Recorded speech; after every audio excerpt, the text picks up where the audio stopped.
విజయవాడ వరద ప్రభావిత ప్రాంతాల్లో తక్షణ సహాయక చర్యల్లో భాగంగా తూర్పుగోదావరి జిల్లా నుంచి ఆహార పదార్థాలు, వాటర్ ప్యాకెట్లు, పాలు, బ్రెడ్, క్యాండిల్స్, అగ్గిపెట్టెలు పంపుతున్నట్లు జిల్లా కలెక్టర్ పి ప్రశాంతి తెలిపారు.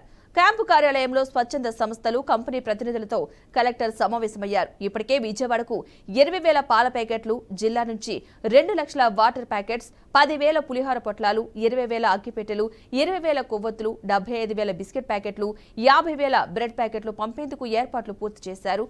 ఇక అదేవిధంగా సాయి కృష్ణ థియేటర్ వద్ద పులిహోర పొట్లాలు తీసుకుని వెళ్లే వాహనానికి జెండా ఊపి కలెక్టర్, జాయింట్ కలెక్టర్ ప్రారంభించారు.